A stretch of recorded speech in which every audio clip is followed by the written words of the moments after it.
అన్న కేటీఆర్కి అలాగే తండ్రి కేసీఆర్కి షాక్ ఇచ్చారు ఎమ్మెల్సీ కవిత.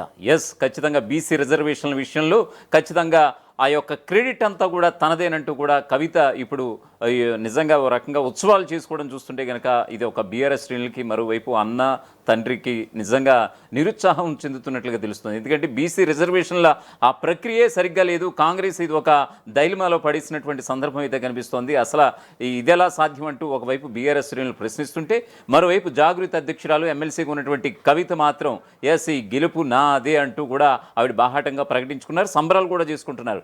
వాస్తవానికి చెప్పాలంటే ఈ జూలై 17న బీసీ రిజర్వేషన్లు 42% రిజర్వేషన్లు అమలు చేయాలంటూ కూడా ఆమె మహాధర్నాకి దిగటం, ఈ క్రమంలో బీసీ రాష్ట్ర అధ్యక్షులుగా బీసీ సంఘ అధ్యక్షులుగా ఉన్నటువంటి ఆర్ కృష్ణని కలవడం, అలాగే వామపక్షాలను కలవడం, ఇవన్నీ చూసాం మనం. సో ఖచ్చితంగా ఆమె జూలై 17న మహాధర్నా చేస్తారనుకున్నటువంటి తరుణాన ఈ నిన్న కేబినెట్ భేటీలో రేవంత్ సర్కార్ తీసుకున్నటువంటి నిర్ణయం బీసీల రిజర్వేషన్ బిల్లు కొన్ని సవరణలు అవి చేసి బిల్లు ప్రవేశపెట్టాలని నిర్ణయం తీసుకోవడం, ఈ క్రెడిట్ అంతా కూడా ఎస్ ఇది నా వల్లే వచ్చిందంటూ కూడా కవిత చెప్పుకోవడం, ఇది నిజంగా బీఆర్ఎస్ శ్రేణులకి ఫస్ట్ రుచించడం లేదనేది చాలా స్పష్టంగా అయితే తెలుస్తోంది. ఎందుకంటే ఈ బిల్లు అసలు సరిగ్గా పెట్టలేదు. ఎందుకంటే సుప్రీంకోర్టు ఆల్రెడీ చెప్పింది 50% మించరాదు ఈ రిజర్వేషన్లు అనేది కూడా చెప్పింది. సో ఈ క్రమంలో సుప్రీంకోర్టు ఇంతలాగా తీర్పిచ్చాగా కూడా ఇప్పుడు కాంగ్రెస్ ఇది ఒక ఎత్తుగడ కింద భావిస్తూ, కాంగ్రెస్ ఎత్తుగడ అంటూ కూడా ఇప్పుడు బీఆర్ఎస్ ఆరోపిస్తున్నటువంటి సందర్భాన కవిత ఉత్సవాలు చేసుకోవడం నిజంగా బీఆర్ఎస్లో ఉండేటువంటి శ్రేణులు కావచ్చు, తన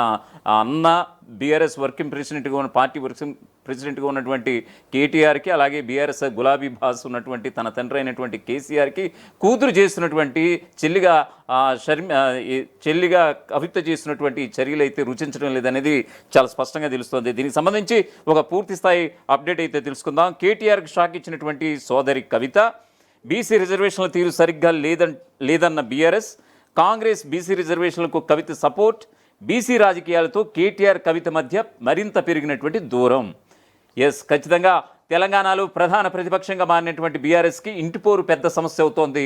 అన్న కేటీఆర్కి చెల్లి కవిత షాకుల మీద షాకులు అయితే ఇస్తున్నారు.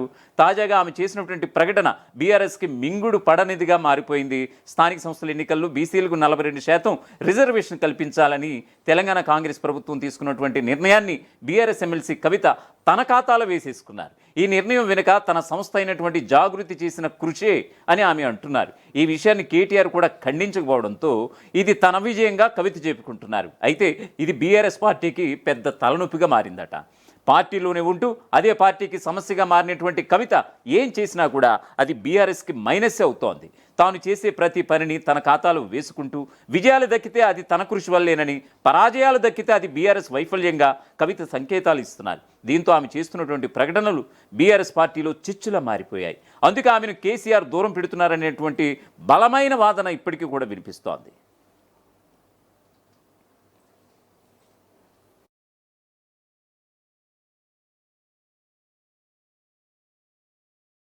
డెసిషన్ వచ్చింది, మేము ఆర్డినెన్స్ పెడతా ఉన్నాము. ఆ ఆర్డినెన్స్ పెట్టి 42% ఇచ్చేంత వరకు కూడా ఎన్నికలకు వెళ్ళము అని నిన్న పొంగులేటి శ్రీనివాసరెడ్డి గారు క్యాబినెట్ తర్వాత చెప్పడం జరిగింది. ఇదొక ముందడుగుగా మేము భావిస్తూ ఉన్నాము. ఇది ఖచ్చితంగా తెలంగాణ బీసీ బిడ్డల విజయంగా మేము భావిస్తూ ఉన్నాము. తెలంగాణ జాగృతి విజయంగా మేము భావిస్తూ ఉన్నాము. యునైటెడ్ పూలే ఫ్రంట్ విజయంగా మేము భావిస్తూ ఉన్నాం. నిన్న క్యాబినెట్లో ఒక డెసిషన్ వచ్చింది, మేము ఆర్డినెన్స్ పెడతా ఉన్నాము. ఆ ఆర్డినెన్స్ పెట్టి 42% ఇచ్చేంత వరకు కూడా ఎన్నికలకు వెళ్ళము అని నిన్న పొంగులేటి శ్రీనివాసరెడ్డి గారు క్యాబినెట్ తర్వాత చెప్పడం జరిగింది. ఇదొక ముందడుగుగా మేము భావిస్తూ ఉన్నాము. ఇది ఖచ్చితంగా తెలంగాణ బీసీ బిడ్డల విజయంగా మేము భావిస్తూ ఉన్నాము. తెలంగాణ జాగృతి విజయంగా మేము భావిస్తూ ఉన్నాము. యునైటెడ్ పూలే ఫ్రంట్ విజయంగా మేము భావిస్తూ ఉన్నాం.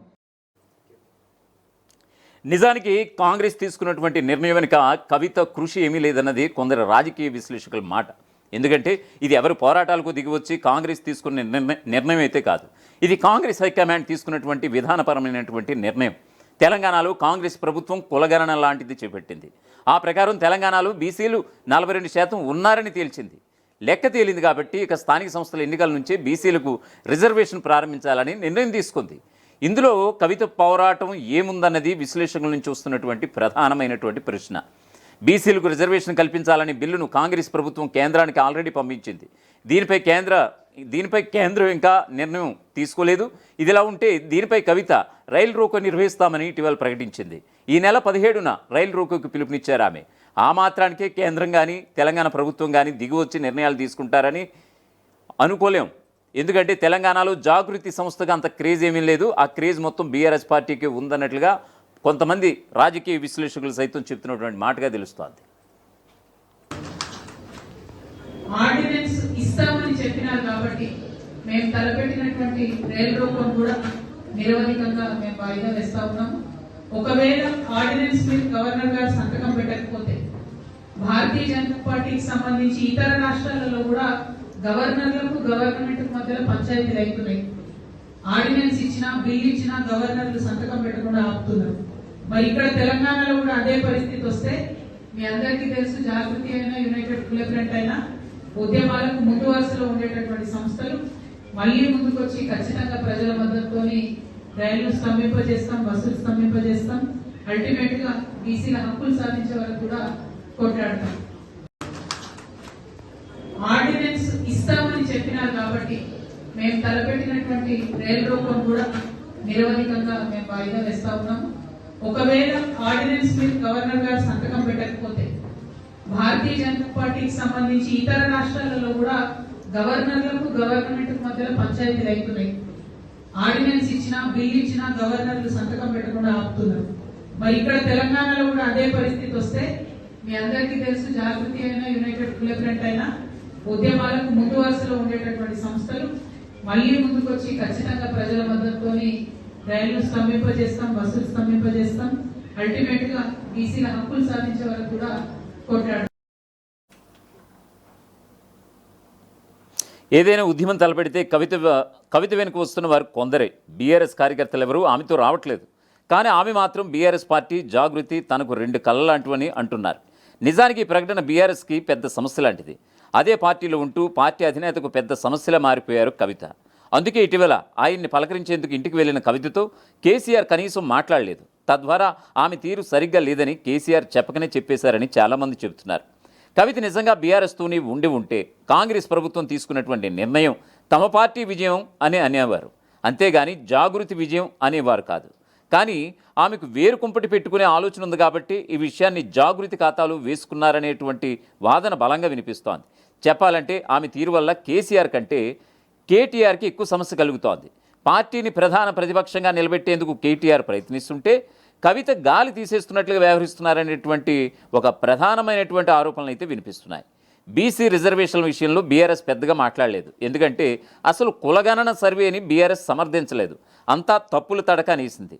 అందువల్ల దాని ప్రకారం రిజర్వేషన్లు కల్పించాలని కూడా బీఆర్ఎస్ ఎక్కడ కూడా కోరలేదు. కానీ కవిత ఈ అంశాన్ని హైలైట్ చేసుకున్నారు.